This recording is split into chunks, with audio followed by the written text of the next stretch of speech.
अस्सलाम वालेकुम, मैं हूँ लीना अलियास और प्रोग्राम का नाम है ब्रेकफास्ट विद सज्जाद। मीर आपको खुशामदीद कहते हैं। बड़ी धमाकेदार खबरें हैं, बहुत से ट्रेंड्स निकल रहे हैं। अस्सलाम वालेकुम मीर साहब, वालेकुम, क्या या आप हाल ही है? ठीक बताएंगे ठाक। ये ट्रेंड्स और ये धमाकेदार जो खबरें हाँ, वो हैं खबरें ये बड़ी किस मज़े की तरीके। हैं। वैसे कल यौम इकबाल भी था। हाँ एग्जैक्टली, हाउ वाज द और डे बाय द वे। हाँ, मरकज़िया मजलिस इकबाल जो कि शहीद मोहम्मद हुसैन ने बनाई थी, उस ज़माने में इकबाल की ज़िंदगी में बनी थी। मैं भी उसका बोर्ड ऑफ मेंबर गवर्नर है में आप हूँ। जी। और कल उसका हमारे वो आरफ जामी साहब उसका सेक्रेटरी जनरल है। अच्छा कल उसका वो यौम इकबाल उसमें खल एक ही इदारे ने मनाया है। अच्छा। मुजीब शामी थे और या मकबूल जान थे, हम वो सभी लोगों ने वहाँ गुफ्तगू की और बहुत अच्छी गुफ्तगू की। और कल वहाँ का यूनिक पहलू ये था कि चौधरी मोहम्मद हुसैन जो कि इकबाल के बेटों के बच्चों के बेटा बेटी दोनों के अतालीक मुकर्रर हुए, यानी गार्डियन मुकर्रर हुए थे। जी इकबाल मुकर्रर करके गए थे और उन्होंने बड़ी खुश असलूबी से इस ख़ानदान की पूरी मामलात को देखा, भाला और गौर किया। इकबाल के बहुत करीबी और जिनको बड़ा मेलाइन करते हैं हमारा हमारा एक so called secular liberal fascist दानश्वर। ठीक है। तो वो कल उनकी पोती वहाँ मौजूद थी जो अमेरिका में है और आई हुई थी। उन्होंने भी एक अच्छी तकरीर की और कुछ गुफ्तगू हमने मंटो की फ़िल्म के हवाले से भी की और इकबाल अच्छा के अच्छा। हवाले से उनका तज़किरा भी हुआ। नासरा इकबाल ने प्रिजाइड किया और इकबाल का बेटा भी वहाँ बड़े खैर बहुत अच्छा इट जलसा वाज अ गुड एंड रहा। Productive even day. इकबाल में बहुत अच्छा जलसा था। अपने पहले सेगमेंट की तरफ चलते हैं, इजाजत चलते है। हैं। पहले सेगमेंट शामिल करते हैं जिसका नाम है हेडलाइंस। जी मीर साहब, कौन कौन सी दबंग ट्रेंड्स और देखिए स्टोरीज जी, हैं हम आज। तो इंतज़ार कर रहे थे कि अब नवाज शरीफ साहब वापस आ गए हैं और आने के एक आध दिन के बाद कुछ ऐलान हो जाएगा। जो कमीशन उन्होंने बनाना है बना दिया जाएगा, उसका तज़किरा आ जाएगा। जी और कल मैं उस बात पे इसरार कर रहा था कि मुझे लगता ये है कि इतना ज़्यादा ज़ोर दिया जा रहा है रिटायर्ड जज के बनाने पर और रिटायर्ड जज पर भी इख्तलाफात उठा दिए गए हैं कि सरप्राइज़ कर देंगे नवाज शरीफ ये कह कर कि हम चीफ़ जस्टिस को ख़त लिख रहे हैं और चीफ़ जस्टिस हो सकता है इनकार कर दे तो फिर उसके बाद वही शुरू हो जाए, या हो सकता है चीफ़ जस्टिस एक कमीशन मुकर्रर भी कर दे। लेकिन ये ख़त लिखना हुकूमत जो है ये सरप्राइज़ देगी और इमरान खान के पास कोई दलील बाकी नहीं बचेगी कि वो कह सकें कि एक ही सूरत है कि चीफ़ जस्टिस को ख़त लिखा जाए और उनको कहा जाए कि इसकी तहक़ीक़ात की जाए। हम भी इसके इंतज़ार में थे और यही सोच रहे थे। काबीना का इजलास भी हो रहा था और अचानक ये खबर आ गई कि फ़ौज ने 13 अफसरों को या 11 अफसरों को बरतरफ कर दिया है, जिनमें एक लेफ्टिनेंट जनरल भी है जी। और एक मेजर जनरल है, एक ब्रिगेडियर है कर्नल है और कर्नल के लेवल के लोग भी हैं। जी। या दो ब्रिगेडियर हैं और एक कर्नल के लेवल का आदमी है, बाकी मेजर और दूसरी लेवल के लोग हैं। अच्छा, ये बहुत बड़ी खबर है एक सर्विंग अफसर का। अच्छा, इसमें भी टेक्निकल इस्तेमाल है कि उन्हें बरतरफ किया गया है या उन्हें ड्यूटी। अच्छा, जो दो टर्में इस्तेमाल होती हैं कि उनको अपनी पोस्ट से हटा दिया गया, रिमूव फ्रॉम द पोस्ट, और डिसमिस करने में शायद कुछ फ़र्क है वहाँ। इसमें यह है कि ये इनको पेंशन मिलती रहेगी और पेंशन के साथ इनकी जो मेडिकल सहूलतें हैं वो भी इन्हें मुयस्सर होंगी, लेकिन ये अपने रैंक को इस्तेमाल नहीं कर सकेंगे। कभी आप एक रिटायर्ड जनरल नहीं लिख सकेंगे और साथ ही इनके साथ ये होगा कि इनके जो दूसरी सहूलतें होती हैं, ज़मीन मिली हुई होगी या दूसरी सहूलतें होती हैं वो छीन ली गई। मराद जो थी उसमें ज़मीन का तज़किरा भी आया कि ज़मीन भी गोया उन मराद में है जो फ़ौजी अफसरों को मिलती ही मिलती है, यानी कि उसमें शामिल हो जाएगा। इससे अब यकीनन एक नई बहस शुरू हो गई।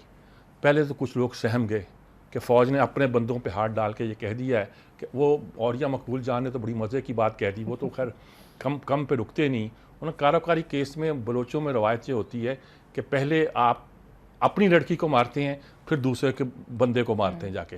पहले कारोकारी को मारते हैं, फिर कारो पता नहीं किया उसको मारते हैं। मतलब था कि हो सकता है कि अब सिविलियन हुकूमत पर हाथ डालने का फ़ौज ने इरादा कर लिया हो और वो जो तासुर दे रही है। इसके साथ इस तरह की खबरें भी आई कि फ़ौज के अंदर खुद ये थिंकिंग पाई जाती थी कि इस खबर को दिया जाए कि ना दिया जाए। ये 2 साल से चल रहा था और केस भी क्या था कि किसी ऑफिसर ने, मेजर जनरल ने जो चीफ था वहाँ का, उन्होंने कहा कि यार एक कर्नल को, जब मेरी गाड़ी को ज़रा, स्पोर्ट्स कार है मेरे बेटे की, इसको ज़रा चला के इसको ट्राई करो कैसी है। तो वो गए और हादसे का शिकार हो गए। हादसे का शिकार हो गए तो उनके अहल खाना ने फ़ौज को लिखा कि जी हमारे इस तरह बच्चे फ़ौजी ड्यूटी के दरमियान ये काम करते हुए हलाक हुए हैं, उनको शहादत का दर्जा दिया जाए। तो शहीद के लिए कुछ और मराहत होती हैं, कुछ चीज़ें होती हैं, गालिबन वो उसकी डिमांड कर रहे थे। फ़ौज के कान खड़े हुए कि भाई कहाँ शहीद हो गए, कि ना कोई जंग हुई, ना कोई वाक़या, ना कुछ और हुआ, तो ये शहीद कैसे हो गए। तो मालूम हुआ कि ये वाक़या हुआ, तो उनका पता करो ये कैसे हुआ, स्पोर्ट्स कार्ड कैसे आगे क्या हुआ, कैसे हुआ। वो पता चला करप्शन के डांडा मिलता गया और खुलता गया, और बात एक से एक बढ़ती गई और नज़र आती गई। और अब फ़ौज में एक तासुर ये था कि हम अगर ये इस बात का ऐलान करेंगे, जो तासुर मिलेगा कि फ़ौज के अंदर भी करप्शन पाई जाती है, और करप्शन ये FC के लोग थे ज़्यादा बलूचिस्तान के इलाके में। यानी कि पहले कहते हैं कि वहाँ से पेट्रोल आता है, स्मगल्ड चीज़ें आती हैं, असला आता है, लोग आते हैं, और ये सारा काम जो है ना फ़ौज का वहाँ जो अफसर मुतय्यन होता है और कस्टम के जो अफसर होते हैं सबकी निगरानी में होता है, और सब जो है इसमें बराबर के शरीक होते हैं। लेकिन गालिबन रहील शरीफ साहब ने भी और फ़ौज की जो मौजूदा पॉलिसी है उसके तहत उन्होंने फैसला किया कि नहीं, इस बात को हम पब्लिक करेंगे और लोगों तक बताएंगे, ताकि ये तअस्सुर भी हो कि फ़ौज में भी एक तरह की ट्रांसपेरेंसी है और उसमें भी अकाउंटेबिलिटी पाई जाती है। कभी किसी सर्विंग वो कहते हैं कि फ़ौज में होता रहता है, सजाएँ मिलती रहती हैं अगर कोई होता है। यानी यहाँ लोगों ने कहा कि जी फ़ौज में क्या कोई निज़ाम नहीं है, वहाँ इतनी करप्शन होती रही, इनको पता नहीं चलता रहा। वो कहते हैं पता चलता रहता है, कार्रवाई भी होती रहती है, लेकिन पब्लिसिटी कोर्ट मार्शल करने की सारी बातें ये बहुत कम इसकी खबरें बाहर लाई जाती हैं ताकि अदारा बदनाम ना हो। अब उन्होंने सोचा कि अदारा बदनाम नहीं होगा, इसका एक फ़ायदा होगा। अच्छा, इसका ISPR की तरफ से कोई प्रेस रिलीज नहीं आया, वरना जरा चीख भी मारते हैं वो तो प्रेस रिलीज ISPR जारी कर देता है, ट्वीट तो आ ही जाता है। सुना है वो आज रऊफ क्लासना ने लिखा कि मुझे खबर की 2-3 दिन पहले पता चल गई थी, आमिर मतीन ने गालिबन इत्तला दी थी, मैं कंफर्म कर रहा था, मैंने आसम बाजवा को मैसेज भी दिए, लेकिन वो इस पर उन्होंने कोई जवाब नहीं दिया 3 दिन तक। तो बहरहाल फ़ौज में अब इस तासुर ये लिया जा रहा है कि जी अब ये कर लिया है, अब कहेंगे जी ये नवाज शरीफ बाज नहीं आ रहे, पकड़ो इसको, हुकूमत ख़त्म करो, ये तासुर दिया गया। बाद में तासुर उन्होंने सियासतदानों ने इसकी तारीफ भी की और कहा कि साहब इसका मतलब ये है कि हम तो अपने अदारे में बिल्कुल खुलम खुला कर रहे हैं, तुम भी सिविलियन और सियासी अदारों में काम करने वालों, तुम भी ये काम करो।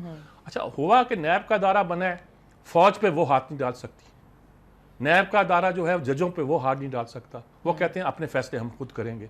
रह गए बेचारे ये ब्यूरोक्रेट, बेचारे नहीं मैं कह रहा, ऐसे कह रहा हूँ, और सियासतदान, यानी इस मानो में बेचारे कह रहा हूँ कि इनके लिए सिर्फ नैब बना दी और इनको फिर मनूवर करना आता है। ये कहते हैं कि जी हम कहाँ फंसे, ये काबू नहीं आते।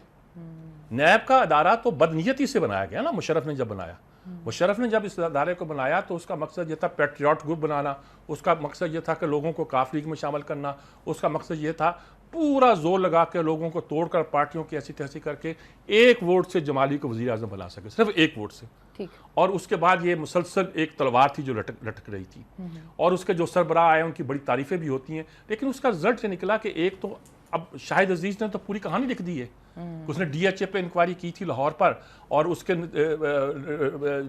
खुद चूंकि कोर कमांडर थे यहाँ, और मुशर्रफ ने बुला के उनको रोक दिया था कि ये नहीं करो, और उसके बाद ऑयल कंपनी पर की, उस पर रोक दिया गया कि ये ना करो। तो ये बताया गया है कि किस तरह सियासी मकासद के लिए इस अदारे को इस्तेमाल किया जाता रहा है, माजी में किया जाता है, वही लेगेसी अब चलती हुई आगे आई है। अच्छा, फिर एक और काम हो गया कि ये अदारा जो है एक इंडिपेंडेंट अदारे के तौर पर डेवलप करने की बजाय हो गया है कि अगर चीफ एक सिविलियन भी हो तो उसके अंदर सारे तफ्तीशकार फौजी हैं। अच्छा, वो फौजी माइंडसेट होता है, ये फौजी माइंडसेट को गलत नहीं होता, लेकिन वो एक ख़ास माइंडसेट होता है। वो ये क्या नाम है इनका, महमूद हारून, एक बार मैं रहा हूँ चूँकि हारून हाउस में उन अदारे में रहा हूँ, तो बता रहे थे कि भाई मेरे पास तो काम ही नहीं होता, मैं तो बिजनेसमैन लाइक काम करता हूँ, फाइल आती है मैं कहता हूँ ये कर दो, ये कर दो, ये कर दो, ये कर दो, हम फाइलों के पेट तो भरने वाले हैं नहीं, वो जो ब्यूरोक्रेट होते हैं, हम तो यूं करके फैसले कर देते हैं। यहाँ बेशुमार चीज़ें होती हैं जो कि एक पूरे मजाज से, निज़ाम से, फाइलों से गुजरती हुई आगे बढ़ती हैं। तो निज़ाम इस तरह फ़ौज के बारे में उन्होंने एक कहा कि वो एक ख़ास धरे पर चलते हैं, यानी कि उनका एक ख़ास ट्रेनिंग है, ख़ास तरबियत, उस हिसाब से वो आगे बढ़ते हैं, उसी से आगे चलते हैं। तो ठीक है, हर तरह का मजाज एक सिस्टम के लिए, एक माशरे के लिए लाजमी होता है। हमारे यहाँ कई तरह के मजाज ख़त्म हो गए हैं। ये एक फ़ौज पे लोगों को एतबार इसलिए है कि ये डिसिप्लिन अदारा है, और फ़ौज के बारे में कोई खबर आती है तो बड़ा परेशान भी होते हैं कि फ़ौज में भी ये हो गया। आज किसी ने लिखा कि सिविल ब्यूरोक्रेसी के बाद क्या फ़ौज भी इसकी हद में? अरे भाई, सब इंसान बसते हैं, जब मार्शल बाज बार लगाएंगे, उनको सिविलियन ड्यूटियाँ देंगे तो प्रॉब्लम तो पैदा होंगे ना उनके लिए। तो अब कुछ अदारे मसलन जो एक पहला चलता था नेशनल जस्टिस क्या कहते हैं उसे, जिसके तहत सारा जाता था, उसके सरबराह के बारे में उन्होंने कहा बहुत से, जब आपने सिविलियन अदारे चलते हैं या बहुत से लोगों को आपने सिविलियन ड्यूटी पर भेज रखा है, तो बहुत से मसाइल तो पैदा होंगे। वहाँ तो वही काम होंगे जो होते हैं। वो कहते हैं सिविलियन में जाकर ये लोग भी करप्ट हो जाते हैं या कोई जाते हैं, लेकिन इंडिपेंडेंट ड्यूटी हैं ये। लेकिन वो सिविलियन टाइप की, एडमिनिस्ट्रेशन टाइप की ड्यूटियाँ हैं। खराबी सारे हमारे माशरे में, समाज में बुनियाद तक पहुँची हुई है। उसकी वजह क्या है, ये स्टडी करना बहुत से लोगों का काम है। वो जो कयानी साहब के भाई हैं, उनके केस आगे बढ़ेगा? अगर जैसे इनका बढ़ा तो जो कयानी साहब के भाई हैं, कैसे बढ़ेगा केस आगे? तो वो पहले तो उन्होंने दोनों तीनों ऐलान किया था हमारा जनरल कयानी से हमारे कारोबार का कोई ताल्लुक नहीं है। अच्छा। दूसरी तरफ जनरल कयानी की तरफ से एक छोटी सी खबर आई कि जनरल कयानी आकर किताब लिख रहे हैं। बस काफी है ये। बस अब भाई जनरल कयानी को भी हम लोगों ने मतून करने का एक बना लिया कि जनरल कयानी मुशर्रफ की फौज, आज लिखा है याज़मीन ने चॉकलेट आर्मी थी। अबे कयानी ने स्वात में एक्शन किया यार, 6 रियासतों में एक्शन किया है। उसने नेटो की राहदारी देने से इनकार किया यार। अमेरिका के सामने खड़े होने वाली उसका फौज, भाई ये फौज इंस्टीट्यूशन है। उस वक्त रहीस शरीफ भी होते तो यही करते। देखिए ना, अब आपने शिमाली वज़ीरिस्तान में ऑपरेशन किया तो उसका क्या बैकलैश आ रहा है। वो उस वक्त उसका एहसास ज्यादा था, इस वक्त हुआ कि नागजीर है। और किया फौज ने फिर, और फौज ने कहा कि 4 से 6 हफ्तों में हम क्लियर कर देंगे। जनरल आसिफ बाजवा ने हमें ब्रीफिंग दी है। अब आप 4 से 6 हफ्ते क्या, 1.5 साल पौने 2 साल हो गया, छोटा काम नहीं था। खत्म होने वाला फौज को नहीं, खत्म कब होगा अभी? ये कह तो यही रहे हैं। वो मुझे सरदार आसिफ अली याद आते हैं, सरदार आसिफ अहमद अली जो, वो मैंने पूछा कि ये उन्हें ऑपरेशन के बड़े हक में थे, अभी ऑपरेशन शुरू नहीं हुआ था, बड़े हक में थे। तो मैंने कितनी देर में खत्म हो जाएगा? उन्होंने कहा 10 साल। अच्छा जी, ये टेररिज्म इस तरह थोड़ी जाती है। आप अफोर्ड कर सकते हैं जंग है कि नहीं कर सकते? देखो ना, अब ये मसला भी है कि आपके पैसे कहाँ हैं। असागडार साहब जीएच को जाके मीटिंग कर रहे हैं, फौज पैसे मांग रही है, लड़ने के लिए नहीं मांग रही, लोगों को रिहेबिलिटेट करने के लिए मांग रही है। ये कहा जा रहा है कि सिविलियन हुकूमत रिहेबिलिटेट नहीं करती, सिविलियन हुकूमत का पैसे हो तो रिहेबिलिटेट करें ना जी। और सारी किस्से मिले जुले होते हैं। तो मिलिट्री ऑपरेशन सिर्फ यही नहीं है कि आपको हथियार थमा दिए और चलो वजीरिस्तान में चलो और आपने तह कर दिया। वहां जानों की कुर्बानियां दी हैं। हमारे फौजी की जान की कुर्बानी मामूली बात नहीं होती। बिल्कुल ठीक है। फौजी जहां भी शहीद होता है वो बड़ा इंपॉर्टेंट। दूसरी तरफ आपके मुल्क के पैसे उस जंग में लगते हैं। $100 अरब का नुकसान कर चुके हैं जब से ये अफगानिस्तान की जंग शुरू हुई। तो ये सारे पैसे कहां से आएंगे? मेरी जेब से जाएंगे ना यार। बिल्कुल ठीक। और ये सिविल हुकूमत के नाम पर उसने टैक्स लगा दिया, उसने ये कर दिया, वो कर दिया, वो होगा ना जी। तो ये कौमों में ये मुख्तलिफ फेज होते हैं। फौज अपना ये काम करती है, सिविल हुकूमत ये काम करती है, पार्लियामेंट ये काम करती है। हमारे बहुत से इदारे डिसफंक्शनल हो चुके हैं, उसकी वजह से सारे प्रॉब्लम पैदा होते हैं। बहरहाल अब तवक्को ये है कि शायद 48 घंटे के अंदर ऐलान कर दिया जाए। चौधरी निसार ने भी वहाँ न्यूयॉर्क में कहा है कि ऐलान हो जाएगा, और हुकूमत और फ़ौज का मौक़िफ़ करप्शन के बारे में एक है। चौधरी निसार एक बड़ी बैलेंस अप्रोच जिसमें फ़ौज और इनको लेकर चलने का उनका रवैया होता है वो करते हैं। और उनका डाकुओं के खिलाफ फ़ौज की मदद लिया उन्हें कोई हर्ज नहीं है। भाई डाकुओं के खिलाफ ऑपरेशन करना है तो अगर हुकूमत फ़ौज की मदद लेती है तो कोई हर्ज नहीं। जहाँ ये बनाया जाता है नैरेटिव कि फ़ौज की मदद नहीं ली गई बल्कि फ़ौज इनसे चला नहीं काम और फ़ौज ने आके फिर उसको ठीक किया। तो ये जो हमारे यहाँ इस बयानियाँ इस तरह के हमारे इंटेलेक्चुअल बयान करते हैं वो एक कन्फ्यूजन क्रिएट करते हैं। लेकिन इसका एक फ़ायदा भी होता है, तासर होता है कि फ़ौज का डंडा सर पर है, सिविल हुकूमत ठीक हो जाए। तो वो ठीक होने की कोशिश भी करती है, डरती भी है। जो सनाउल्लाह देखो कितने बोल रहे थे, अब ज़रा खामोशी से बैठे हुए हैं, कोई हमारे सेफ हेवन नहीं है। अभी कहो यार, कुछ इलाकों में जब ये कब्जा कर लेते हैं तो उनको डिसलॉज करना बड़ा मुश्किल होता है, लेकिन हुकूमत ने कोई इनको सेफ हेवन जो है वो नहीं फराहम कर रखे। ये हैं जी बड़ी खबरें। और वो एहसास से भी तो नवाज शरीफ ने भी कह दिया, हाँ वो सबसे बड़ी खबर, नवाज शरीफ ने कह दिया कि ये हमारा दामन साफ है, हमने पहले भी साफ को देखा है, अब भी हम तैयार हैं, हम किसी बात से मुद्दत पूरी कर ली तो मुखालिफिन कोई हमारा मुकाबला नहीं कर सकते। हाँ कल ये उन्होंने ठीक कहा कि ये इसलिए ये कर रहे हैं कि मुद्दत पूरी ना कर सके, मगर अच्छा असासे डिक्लेयर हुए। वो देखे ना, नवाज शरीफ के तो 1 अरब और 96 करोड़ को 2 अरब के करीब है। ठीक है ना, मरी में ज़मीन है, फलां है फलां। कलसूम नवाज के भी 1 अरब के करीब है, 96 करोड़ है कितने हैं। अच्छा इमरान खान भी 1 अरब और 31 करोड़ के हैं। और इमरान खान का जो बनी गाला का घर है ये इनको गिफ्ट में मिला जी। हाँ, ऐसे है। ये भी तो पता चलता है ना, गिफ्ट मिला है। अब वो बड़ी मजे की कहानी है। जमायमा ने कैसे इसको लिया, फिर जमायमा ने पैसे वो दे दिए, जमायमा के नाम से बन रहा था, जमायमा ने केस कर दिया कंपनी के खिलाफ कि तूने जो आर्किटेक्चर की फर्म थी कि तुमने ये तय किया था कि ये यहाँ से रावल डैम सीधा नजर आएगा, लेकिन ये 10 डिग्री जाविये के खिलाफ नजर आता है। वो कंपनी ने आउट ऑफ कोर्ट सेटलमेंट कर ली, जमायमा ने वही पैसे इधर ट्रांसफर कर दिए, तो वो अब गिफ्ट के तौर पर आ गया है। तो जाहिर है कि मियाँ बीवी गिफ्ट देना कोई ऐसी बात नहीं होती, लेकिन ये सारा बहुत सारी कहानियाँ ऐसी हैं जिनको हम देखें, अगर पढ़ें और समझें तो हमें पता चलता है इसाक डाक के एहसास से क्या है। और खुर्शीद शाह के पास 4 करोड़ हैं सिर्फ, हाँ। वो करोड़पति हैं, बाकी अरबपति हैं। और अगरचे अच्छा, कुछ लोग हैं जिनके पास गाड़ियां भी नहीं है मीर साहब। हाँ, वो बड़ी अजीब सी ऐसा भी बात होता है। थी। वैसे हाँ। कुछ भी कहा जाए, ये असासे भी वो असासे नहीं हैं जो शो किए गए हैं। जो शो किए गए हैं असासे इनसे कहीं ज़्यादा और मुख्तलिफ होंगे। पर 2 करोड़ तो 44 लाख रुपए के तो शेख रशीद के पास है। हाँ, वेरी गुड, वेरी गुड। और जलसा होगा जी F9 के नहीं होगा, ये भी बहस चल रही है। हाँ, ये भी क्योंकि चल रही है,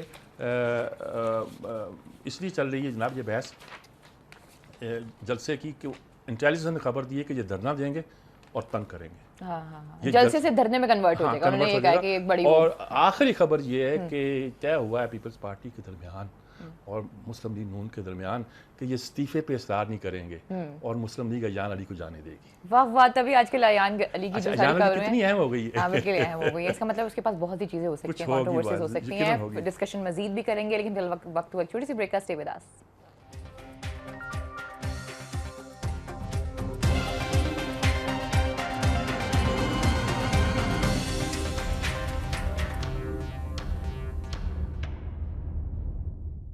वेलकम बैक नाज़रीन, एक दफ़ा फिर आपको खुशामदीद कहते हैं और अपने अगले सेगमेंट की तरफ चलते हैं जिसका नाम है इनसाइड।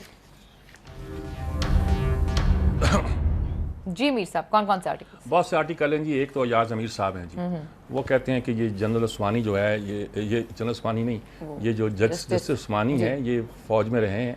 44 उसके PMA के थे, ये कैडेट थे। अच्छा, हमें नहीं पता था कि जज भी फौज से आए हुए हैं। और उन्होंने कहा ये कोई गलत बात नहीं करेंगे और ये कि अब काफ़ी देर हो चुकी है, ज़्यादा देर करेंगे तो ये आपकी ये ना हो कि आप फैसला करने का इख्तियार फिर आपके पास ना रहे नवाज शरीफ साहब, और फैसला करने का इख्तियार आपके हाथ से छिन जाए ना, कहीं ऐसा ना हो।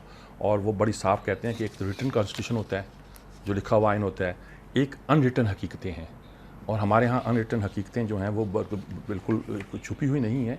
एक मॉइस्ट प्रिंसिपल उन्होंने बयान किया कि मौज तंग का प्रिंसिपल है कि आखिरी फैसला GHQ में होता है। तो ये लिखा है उन्होंने। और ये कि अब वो जो खुर्शीद शाह पता नहीं क्या कह रहे हैं, और रहमान मलिक भी बाज़नतीनी नाटक रचा रहे हैं, बेजेंटाइन ड्रामा रचा रहे हैं। और उन्हें भी नवाज शरीफ के मफाद में है कि ये अब फ़ौरन इस मामले पे कुछ करें और आज़ाद और खुद मुख्तार कमीशन बनाएं, और सिर्फ ये कमीशन जो है ना PM पर गौर करें, बाकी लोगों को शामिल नहीं करें। तो फिर यार मुशर्रफ पर के लिए गौर करो, और जो आपने 2 साल चला रखा था कि मुशर्रफ के बाकी जो साथी थे उन पर भी कराया जाए। मेरा ख्याल में जिस तरह गुलाम इसहाक़ और नवाज शरीफ इकट्ठे गए थे ना, इस वक्त मुशर्रफ पर और नवाज शरीफ पर इकट्ठे मुकदमा चलाया जाए, उस पर दफ़ा 6 के तहत इन पर जो चलाना है आपने चलाया जाए। और लेकिन ये बड़े तरीके के साथ कि नवाज शरीफ मकबसे में हैं तो जब्ज़ुब में हैं, क्या किया जाए, और कोई चीज़ इन्हें फ़िक्स हैं, और कौम भी मकबसे में है। और ISI इंतखाबात 99 के जो पैसे दिए थे जनरल असलम बेग ने, उसके बारे में जनरल कियानी ने हालांकि सुप्रीम कोर्ट को कहा था कि इनके खिलाफ कार्रवाई की जाए। जनरल असलम बेग और जनरल असद दुरानी के दरमियान वो फ़ौज ने कार्रवाई नहीं की, तो वो भी होनी चाहिए थी। और लेकिन ये कि फ़ौज हमेशा इंतज़ार नहीं करेगी। अब ये चॉकलेट फ़ौज नहीं है मुशर्रफ और कियानी की। वज़ीरिस्तान और वगैरह में बड़ी वार हार्डन फ़ौज हो गई है, तो अब इससे ये तवक्को ना करें। अब अगर रहील का जानशीन मुकर्रर करना है तो वो तो प्राइम मिनिस्टर ने करना है, तो ये तो फ़ौज चाहेगी ना कि जो मुकर्रर करे वो कि भला आदमी हो। तो नवाज शरीफ पार्टी क्या छोड़ी, सब कुछ छोड़ गए। अच्छा, तो एक तरफ तो ये एक आर्टिकल है, दूसरी तरफ इसी मौजू पर अल्ताफ़ हसन कुरैशी साहब का आर्टिकल है जी। और उन्होंने इसी सूरत हाल पर जो पैदा हुई है, रदाए शराब के नाम से एक आर्टिकल लिखा उन्होंने, पर ज़िंदगी हल्की फुल्की सी है, वो तो सारा ख्वाहिशात का है। इफ्तिखार आरिफ का एक मिसरा दिया बड़ा कि ज़िंदगी तो आसान सी होती है, ख्वाहिशात हमें इसको भारी बना देती हैं। मज़े का शेर भी इस वक्त ये आया उन्हें कि साथ साइंसी जायदाद के ज़माने में हम मुगालतों और वहमों का शिकार हो गए हैं।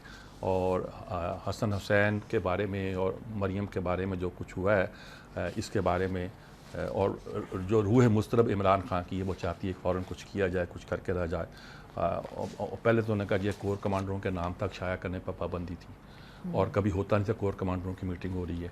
अब लगता है सुबह शाम मीटिंग हो रही है, उनका अखबारों में आता भी है।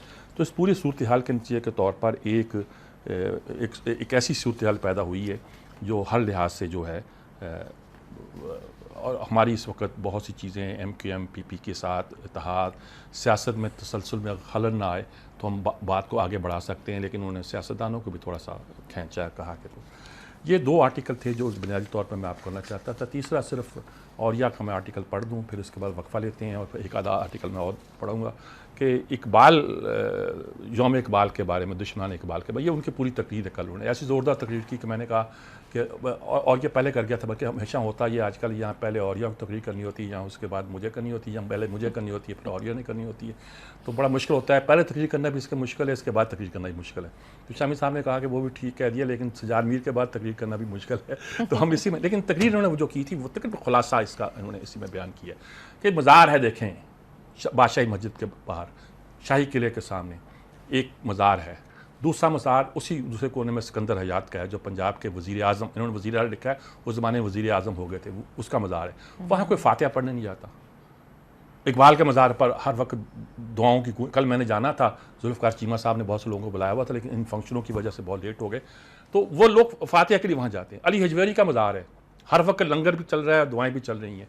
जहांगीर का मकबरा है, वहाँ मजीद अमजद के शेर भी लिखे, वो गुत्थियाँ इशरत दुज़दुदा की तिलचत से भरी, कोहना जीनों में पड़ी, तीरा दरीचों में पड़ी, वो जारूब को शाने बेअकल सुबह आके जब झाड़ू देते हुए साफ़ करते हैं तो उनको नहीं पता कि ये गुत्थियाँ तिलचत इशरत दुज़दीदा की तिलचट से भरी, कि रात के जो अयाशियों के निशान पड़े होते हैं कि दरने में जो बिखरे होते थे, मकबरा जहांगीर पर भी होते हैं। तो उन्होंने कहा कि उन्हें कुतुब मीनार साथ हमायूं के मकबरे कौन जाता है, और लेकिन उसी वहाँ उनका खुद बुख्तियारुद्दीन काकी का मज़ार है, वहाँ देखो कितना दुआएं रहती हैं। गालब शायर है, उसके साथ ही अमीर खुसरो के मज़ार पर देखिए, गालब के मज़ार पर देखिए, और निज़ामुद्दीन का औलिया का मज़ार। तो और बादशाह कहीं कोई दफन है, कहीं वो दफन है, वहाँ सब बादशाहों के नाम लिए, और कहा कि औरंगज़ेब औरंगाबाद में देखिए, उसके बाद एक बूटी लगी है, वो लोग शफा के तौर पर ले जाया करते हैं। तो लोग ज़िंदा रहते हैं, इकबाल ज़िंदा रहने के लिए है। और इकबाल के बारे में अगर किसी लोगों को ख़ास तौर पर ये लोग इकबाल पे हिट करते हैं, औरंगज़ेब के बारे में क्या है, तरकश मारा खुदंगे आखिरी, इकबाल ने कहा था कि तरकश मारा दरमियाने कारज़ारे कुफ्र दी, तरकश मारा खुदंगे आखिरी, कि मेरी कमान का आखिरी तीर था जो हमने चला दिया, कुफ्र और दीन के मार्के में यह आखिरी तीर था जो हमने चला दिया। तो बहरहाल ये आर्टिकल आज कुछ मैंने पढ़े हैं, मेरा एक वक्फा ले लीजिए, मज़ीद भी आर्टिकल शामिल करते हैं, लेकिन फिलहाल वक्त एक छोटी सी ब्रेक का। नाज़रीन स्टे विद अस।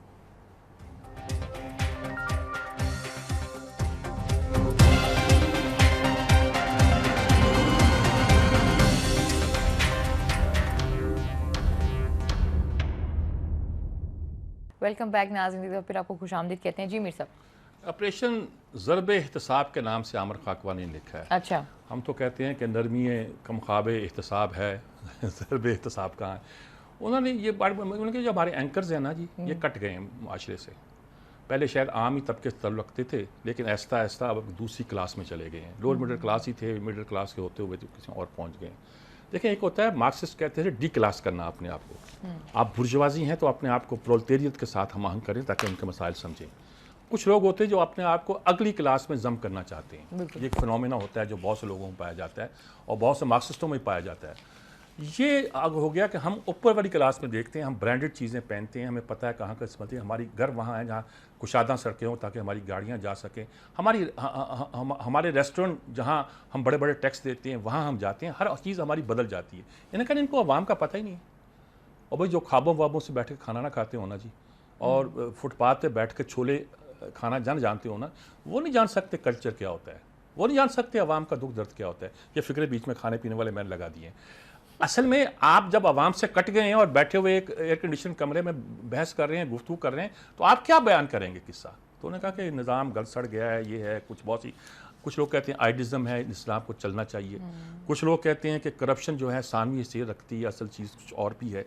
कुछ लोग ये कहते हैं कि दहशतगर्दी जो है ये इसमें हम ये करप्शन की वजह से है। कुछ लोग कहते हैं कि पार्लियामेंट को कोई दिलचस्पी नहीं है करप्शन ख़त्म हो कि ना ख़त्म हो। ये सारी बातें हम की जाती हैं। नैब जो है वो सिंध में कार्रवाई करती है, फिर पंजाब में करती है तो हम चीख उठते हैं। हर जगह खराबियाँ मौजूद हैं और हमको लोगों को अंदाज़ा नहीं है कि अवाम में जाके देखें, एंकर्स को भी नहीं पता, ये अवाम में जाके देखें वो कैसी कैसी सज़ाएँ इन सब लोगों के लिए तजवीज़ करते हैं। कोई उल्टा लटका दो और ये कर, पता नहीं, ये तो खैर आम ज़बान शरीफाना ज़बान में कहता हूँ, वो उससे भी ज़्यादा ज़बानों में इस तरह की बातें करते हैं जी। एक आर्टिकल आज जी स्टॉप टेलबॉट का आर्टिकल है, Brexit and the special relationship जी। 23 जून को जी हो रहा है वहाँ रेफरेंडम बरतानिया में। पहले स्कॉटलैंड के साथ रहने वाला 2 साल पहले रेफरेंडम किया था, अब कैमरॉन ये करा रहे हैं कि बरतानिया को रहना चाहिए, यूरोपीय यूनियन में के रहना चाहिए। उस वक्त चर्चिल ने इसे कहा था यूनाइटेड स्टेट ऑफ यूरोप। उस वक्त एक सवार था कि यूरोप को एक किया जाए, यूनाइटेड स्टेट ऑफ यूरोप ये किया जाए। उनका यूरोपीय यूनियन उसी ख्वाब की ताबीर है। अब कैमरॉन ये रेफरेंडम ना जीत सका तो लोग कैमरॉन को नहीं रहने देंगे, और ये यूरोपीय यूनियन का भी बड़ा नुकसान होगा और अमेरिका का भी नुकसान होगा। तो फ्रांस के वो जो नहीं है मैरीन ली पेन, वो कहती है कि ये तो अगर जिसे आमतौर पर कहा जाता है ब्रेक्सिट, यानी एग्जिट ऑफ ब्रिटेन फ्राम, तो वो फ्रेक्सिट हो जाएगा कि फ्रांस को भी फिर निकलना पड़ेगा। हाँ, वो बहुत और वहाँ भी कंप्लेंट चल पड़ेगी। पर जर्मी कॉर्बिन ने तो उसको कह दिया है कि भाई हमें नहीं निकलना चाहिए, हिंदुस्तान से हट गया। जर्मन तो असल एंकर है ना इसका। एंकर का मतलब है वो लंगर, वो एंकर नहीं जो हम लोग हैं जिसका भी बात भी किया आपने। नवाफ अबैद का आर्टिकल है कि Obama last chance with Saudi Arabia. वो सऊदी अरेबिया शायद 21 अप्रैल को उन्होंने शायद कल चले गए, पहुँच के यहाँ जाना था, जो भी था। ओबामा डॉक्ट्रिन और सलमान डॉक्ट्रिन के दरमियान लड़ाई। अच्छा। ओबामा डॉक्ट्रिन ये है कि वो ईरान से ताल्लुकात ठीक, इसराइल के बारे में कुछ करना चाहता है। सऊदी अरब की नई हुकूमत को जब से अरब स्प्रिंग आया है उस वक्त से उनको ख्याल है कि बहुत सी बातें ऐसी हो रही हैं कि, और उनको भी ये भी अंदाज़ा हो गया कि ईरान की डील हो चुकी है। ईरान की डील और अरब स्प्रिंग की वजह से सऊदी अरब शाह सलमान एक नई हिकमत अमली के साथ आगे बढ़े हैं। ओबामा की हिकमत अमली मुख्तलिफ है, देखें उनमें कैसे इत्तेहाद होता है। अपनी फ़ौज को बिल्डअप कर रहे हैं, लाखों अरबों डॉलर का असला ख़रीद रहे हैं और बहुत कुछ कर रहे हैं। गैर मुल्की अड्डे भी यहाँ बनाना चाहते हैं और इस मामले में इंतहाबत चलते हैं। देखिए इसकी सूरत हाल कैसे बनती है और क्या सड़क निकलती है। रऊफ़ क्लासना ने आज जी इस खबर के बारे में, यानी कि वो कहते हैं मैंने ब्रेक किए, शायद उन्होंने ब्रेक की होगी, मैंने फॉलो नहीं किया, और किस तरह ये खबर फॉलो हुई मैंने जिक्र किया है कि सलीम बाजवा ने उस ट्वीट का जवाब भी नहीं दिया था और फिर उन्होंने पुराना गिनाया। उन्होंने कहा जी, इफ्तिखार चौधरी ने कहा था कि नैब के सरबराह जो कि, उन्होंने कहा आप फ़लाँ के तर्जमान हैं या नैब के चेयरमैन हैं, यानी आसफ ज़रदारी के हर के बारे में जो वकील उनको दफ़ा करते रहे हैं कोर्ट्स में, वही अब नैब के चेयरमैन बना दिए जाते हैं बार बार। तो वो क्या करेंगे? NLC का स्कैंडल मौजूद है, उसके बारे में भी मसलन अभी सर्विंग जनरल को पहली बार किया गया वगैरह वगैरह, और असाक डार और जरदारी के मुकदमे पड़े हुए हैं, किसी ने हाथ नहीं लगाया उसके बारे में। वकार अहमद खान पे निजकारी का जब चेयरमैन थे तो उसके बाद सेनेट में कितने पैसे खा जाने का मुकदमा है। आसमा अरबाब आलमगीर के बारे में केसेस हैं इस तरह, वो केसेस की तफसील भी दी गई है। ये सारे केसेस हमारे यहाँ अखबारों में आते रहे, फिर गायब हो जाते हैं। हम करप्शन के मामले में लोगों को पकड़ते नहीं हैं और करते नहीं की। बस यही आर्टिकल है जी। ये अल्ताफ़ हुसैन कुरैशी साहब को तो मैंने सुना दिया, परवेज़ ताज साहब का इकॉनमी पे हमारे है, वो सारी बातें जो हम करते हैं उनका तज़किरा है, लेकिन इसी के साथ वक्फा लेते हैं। मज़ीद वो भी आर्टिकल्स कहती कि मज़ीद सेगमेंट्स भी शामिल करेंगे, लेकिन फिलहाल वक्त एक छोटी सी ब्रेक का। Stay with us.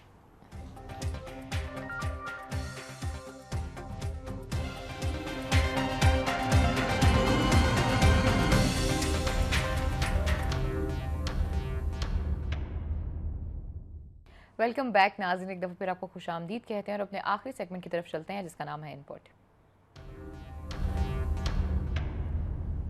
और आज इनपुट में बहुत ही रिनाउंड एनालिस्ट हमारे साथ मौजूद हैं। मज़हर अब्बास साहब किसी तारुफ के मोहताज नहीं है। Hand it over to you Mir साहब। जी अस्सलाम वालेकुम मज़हर अब्बास साहब, कैसे हैं आप? ठीक हैं जी? वालेकुम मीर साहब, अल्लाह का शुक्र है। अब क्या जी, पनामा लीक्स तो हम देख रहे थे कल शायद कुछ अनाउंसमेंट हो जाए या अब भी एक आध दिन में हो जाए, लेकिन ये जो फौजी जर्नैल और इनको किया गया है जिसका सरकारी ISPR की तरफ से कोई मेरा ख्याल स्टेटमेंट नहीं आई, क्या इसको कैसे देखते हैं आप सारी सूरत हाल में?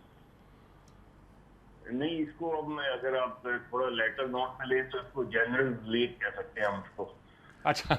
और हमें जाहिर है 1-1.5 साल से ये इंक्वायरी चल रही थी जिस तरीके से कहा जाता है, और 1-1.5 साल बाद फैसले की शक्ल में सामने आई, क्योंकि फैसला हमें मुकम्मल तौर पे तो नहीं पता। और जिस तरह आपने कहा कि इवन ISPR की तरफ से भी कोई सरकारी बयान जारी नहीं हुआ, और मेरा ख्याल है कि अगर जब आपने ये चीज बता दी है लोगों को कि इतने लोगों को बरतरफ कर दिया गया है इनके इल्जामात थे रिश्वत लेने के, तो फिर फैसले की भी अगर तशहीर हो जाए तो उसमें कोई हर्ज नहीं है, बल्कि मेरा ख्याल है ज्यादा लोगों का एतमाद बढ़ता है।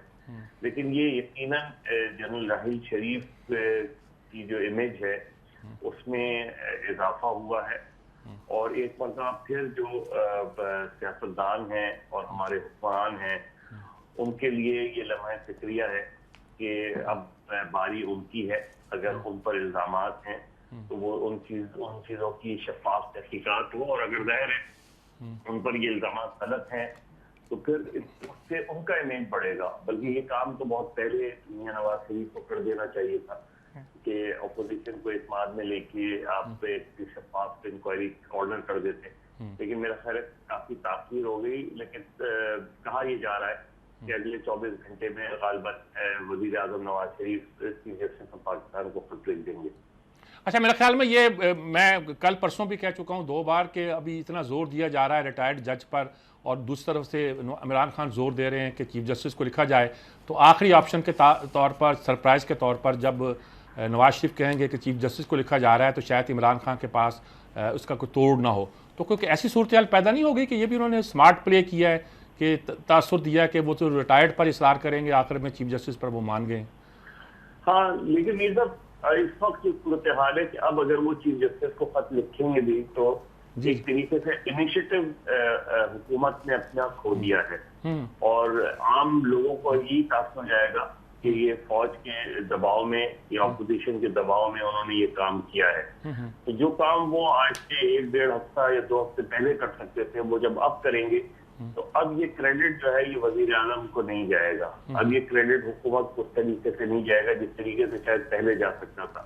अब इसमें अपोजिशन का भी वो होगा कि अपोजिशन के दबाव में ये किया गया, और फौज के दबाव का भी तासुर उभरेगा कि फौज ने जब अपना वाजे कर दिया कि वो अपने घर को साफ कर सकते हैं तो हुकूमत को भी मजबूर किया गया। तो वो जो चीज हुकूमत शायद बहुत पहले कर सकती थी और वो सारा क्रेडिट हुकूमत को जाता और उनकी मॉरल अथॉरिटी भी बढ़ती वजीर आजम की, वो शायद अब उस हद तक हुकूमत के हक में नहीं जाए बात। ठीक बात है। डॉक्टर हुमा बुखारी साहबा भी हमारे साथ शामिल हो गई हैं। अब मेरे ख्याल में उनको भी हम पूरी गुफ्तगू में शरीक करते हैं, उनसे पूछते हैं क्या जी। सलाम अलैकुम डॉक्टर साहबा। जी अस्सलाम। ऐसा बहुत सीधा सा सवाल है आज तो जी। कल फौज का ऐलान कर दिया उन्होंने, जनरलों को भी निकाल दिया। अब क्या सिविलियन हुकूमत पे क्या दबाव है या फौज का क्या तासुर है? कुछ लोग इसको इस तरह ले रहे हैं कि इसका मतलब है कि फौज में भी करप्शन होती है। कुछ लोग इस तरह ले रहे हैं कि ब्यूरोक्रेसी के बाद फौज भी शुरू हो गई है।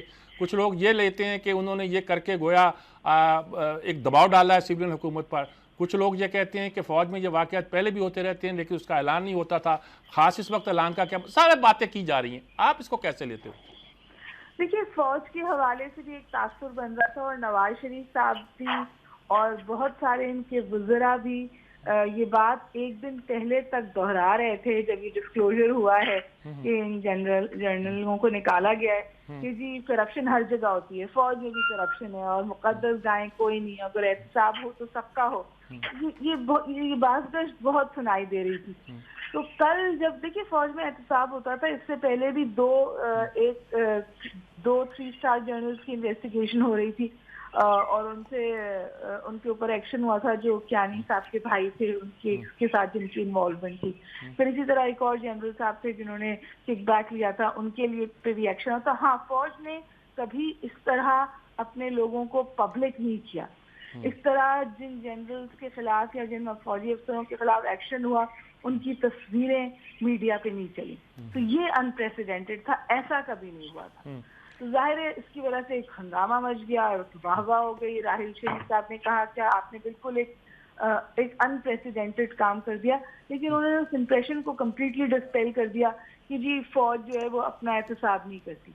और जाहिर है कि फिर फौरी तौर पर आपने देखा कि हुकूमत पर शदीद प्रेशर आया। उन्होंने एक शो ऑफ स्ट्रेंथ भी की, तमाम उनके वज़रा साथ बैठे हुए थे, पूरी टीम साथ बैठी हुई थी। पहले उन्होंने कहा कि जी हम एंटी करप्शन बिल लाएंगे और उस एंटी करप्शन बिल में हम एक शिक ये भी रखेंगे कि जी ऑफशोर कंपनीज जो हैं वो गलत नहीं है अगर पैसा जायज हो। लेकिन नवाज शरीफ साहब के हवाले से तो शोर ही ये उठा हुआ है ना कि ये पैसा कहाँ से आया, और जो ट्रेल अब तक बन रही है।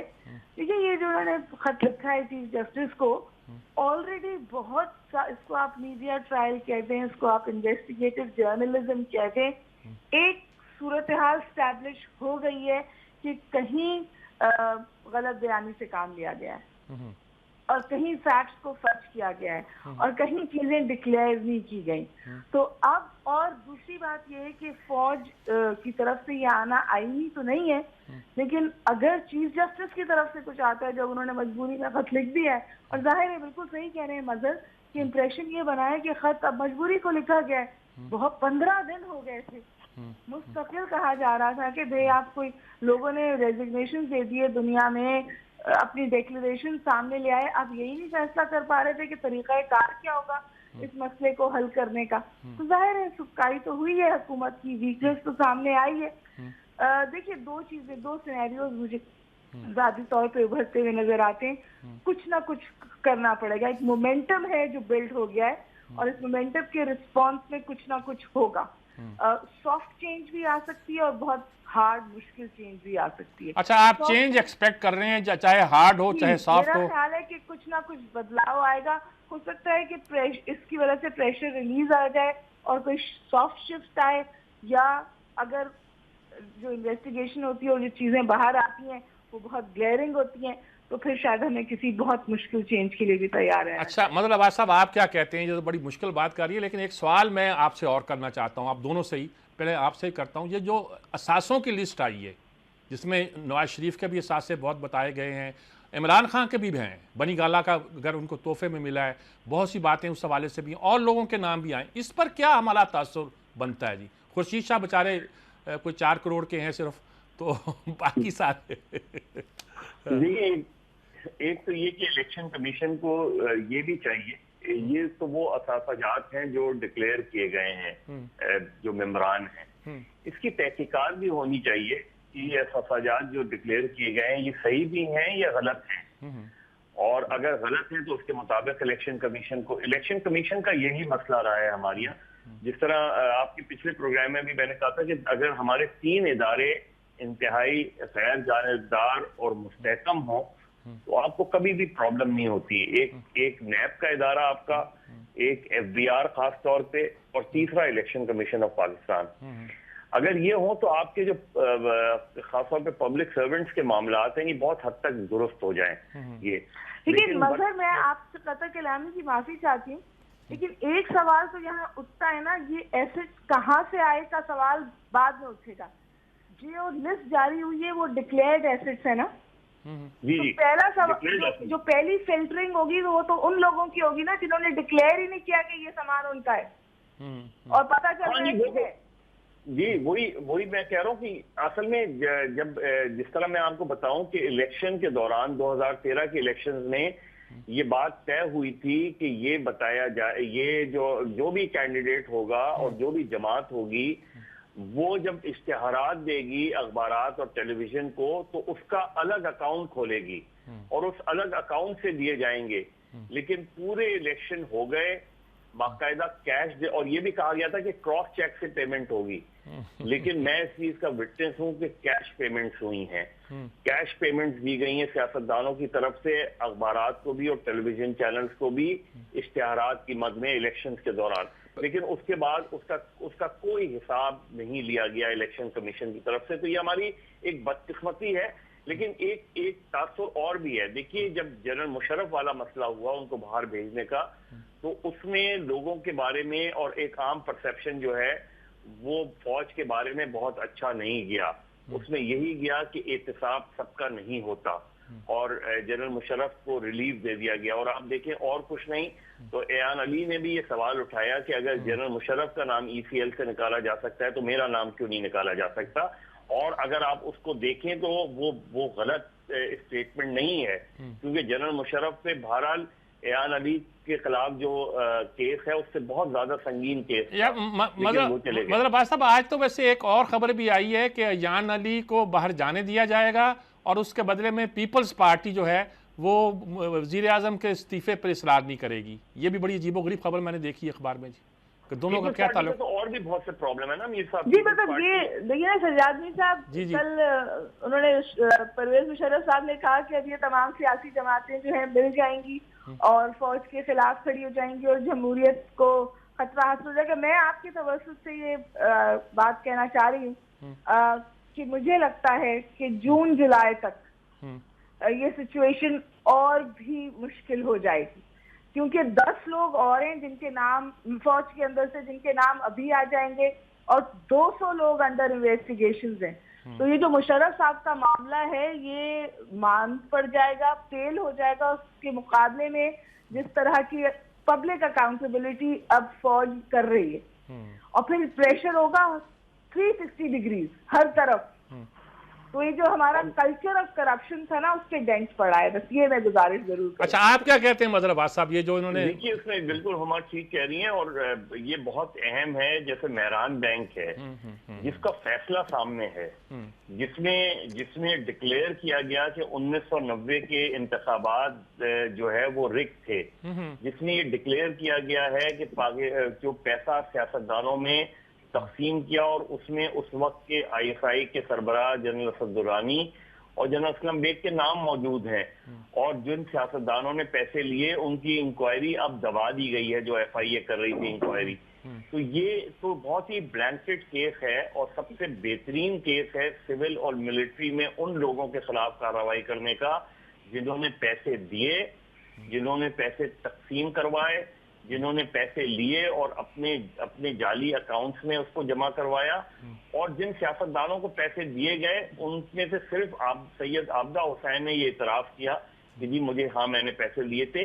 तो उनके बारे में भी अब तक कोई फैसला नहीं कर सके। सुना है कि नवाज शरीफ साहब ये प्राइवेटली ये कहते हैं कि पैसे आए थे लेकिन ये किसी और काम के थे। अब ये भी पता नहीं वो काम क्या होगा और कैसा होगा। असल चीज तो मीर साहब उसमें ये है कि एक बैंकर से पैसे लिए क्यों गए, असल बात ये है। और उस वक्त ISI के अकाउंट में वो पैसे कैसे जमा हुए, बल्कि उस वक्त तो ये भी चीजें हैं कि जी असलम बेग की जो फ्रेंड्स तंजीम थी उसमें भी पैसे गए। तो उस वक्त उसमें तो वो सारी चीजें एफिडेविट की शक्ल में मौजूद है उसके बावजूद, और सुप्रीम कोर्ट का फैसला मौजूद है कि इनके खिलाफ कार्रवाई की जाए, तो फिर कार्रवाई क्यों नहीं हो रही? अच्छा, अब आप क्या हमारे यहाँ तो देखिए ना, ये शुरुआत हो गई थी इस चीज की कि नवाज शरीफ साहब के जो तमाम वुज़रा थे वो उंगलियां उठा उठाकर हर एक से कह रहे थे कि ना तुम्हें बोलने का हक, ना तुम्हें बोलने का हक, क्योंकि तुम इतने ही गंदे हो जितने के तुम कह रहे हो कि हम गंदे। ये जो इक्वेशन थी ना, मेरे ख्याल है ये इक्वेशन अब दफन होगी। क्यों जी मदर अब्बास साहब? अब भी नहीं होगी सज्जाद मीर साहब, अगर अब भी नहीं होगी तो फिर कभी नहीं होगी। नाउ और नेवर। मीर साहब मुझे ये सिर्फ इससे हमें बचना चाहिए कि कल फिर दोबारा ये नारा ना लग जाए कि पहले एहतसाब फिर इंतखाब। ठीक बात है, ठीक बात है। ये बात 77 में लगाया गया था और वली खान जैसे डेमोक्रेट ने लगाया था, और हम जैसे लोगों ने भी गोया एक तरह का सपोर्ट करते हुए दिखाई देते थे कि एहतसाब होना चाहिए। जब हम कहते थे आप सोशल मीडिया को देखिए, ऐसा लगता है कि Raheel Sharif chief of the military staff नहीं है, सेवियर ऑफ द कंट्री है। ये सेंटिमेंट नजर आ रहा है, और इसकी वजह ये है कि इतनी डिसइल्यूजनमेंट है जो कुछ हो रहा है उसके हवाले से। 15 दिन तक आप कोई जवाब ही नहीं दे सके। क्यों जी मदर अब्बास साहब? शोर तो उठेगा। ये हुमा बगाई तो बहुत नाराज है। ये बड़ी हाँ बिल्कुल नाराज है। ये तो सोशल मीडिया से भी ज्यादा नाराज है।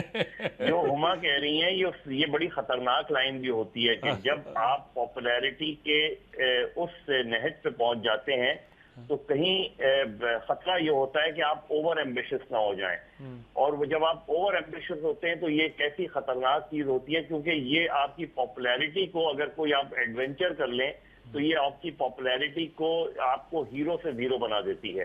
तो ये नहीं होना चाहिए। जो एहतसाब का जो मैकेनिज्म है, फौज का दबाव रहना चाहिए, एक ऐसा मैकेनिज्म बनाना चाहिए जो अक्रॉस द बोर्ड अकाउंटेबिलिटी करे, एक ऐसा इंस्टीट्यूशन होना चाहिए जो सिविलियन और फौज में करप्शन के लेवल को इक्वली मैनेज भी करे और इंक्वायर भी करे।